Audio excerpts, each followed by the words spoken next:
A very, very dirty word. Slate, July the 6th, 2004. The following anecdote appears in one of Neil Ferguson's absorbing studies of the British Empire. On the eve of independence for the colony of South Yemen, the last British governor hosted a dinner party attended by Denis Healey, then the Minister for Defence. Over the final sundown cocktail, as the flag was about to be lowered over the capital of Aden, the governor turned to Healey and said, "You know, Prime Minister, I believe that in the long view of history, the British Empire will be remembered only for two things." What, Healey was interested to know, were these imperishable aspects? The game of soccer and the expression, "fuck off."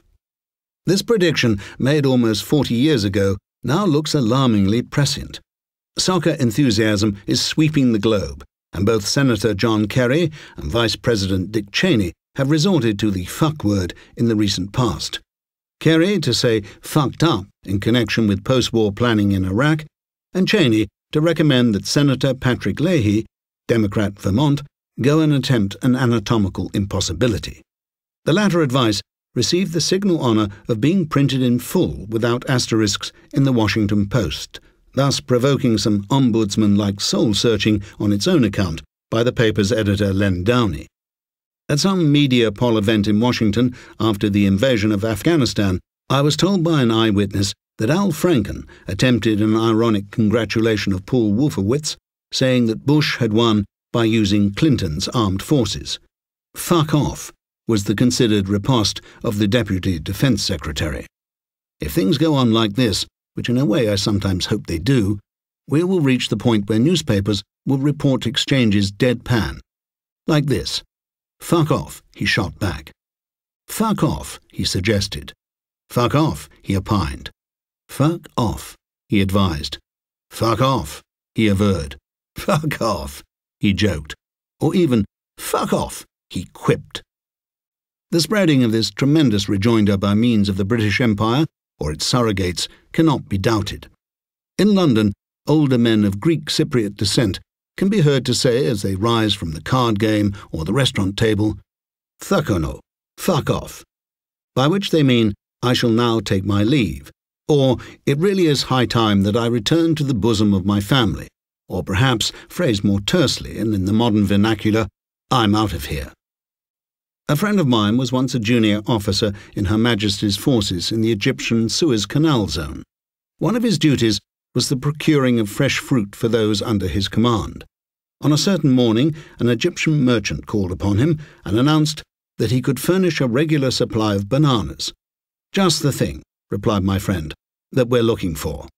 The man then spoiled the whole effect by stating, in poor but unmistakable English, that of course, in the event of an agreement, Captain Lewis could expect 5% on top. Peter, I call him this because it is his name, thereupon became incensed. He stated that such a suggestion was an unpardonable one, and added that he was sure he could find another banana merchant, and that whatever the case might be, such a banana supplier would emphatically not be the man who had just made such an outrageous proposition to a British serving officer. Sensing his own lapse in taste, the Egyptian made a courteous bow and replied with perfect gravity, "Okay, Effendi, I fuck off now." It was plain that he had acquired his basic English from loitering around the barracks gate. Let us not forget, in other words, the implied etiquette of the term. If shouted at a follower or supporter of another soccer team in a moment of heat, it may connote "please go away," or even "go away in any case." But if used of oneself, dare one say passively, it may simply express the settled determination to be elsewhere. I once heard the late Sir Kingsley Amis describing the end of an evening of revelry, saying, "So then, off I fucked." Fuck you or go fuck yourself, the popular American form, lacks this transitive/intransitive element to some degree. At points, it even seems to confuse the act of sexual intercourse with an act of aggression. A regrettable overlap, to be sure. Anglo-Americanism in Iraq may turn out to be the crucible of this difference. I know from experience that older Iraqis, who remember the British period with mingled affection and resentment, are aware of the full declensions of the fuck verb. but to judge by their gestures, some of the younger Iraqis are a bit coarser. Fuck off, some of them seem to be yelling at coalition forces. A lot hinges on the appropriate military response. Fuck you might be risky. OK, off we fuck then, might buy some valuable time.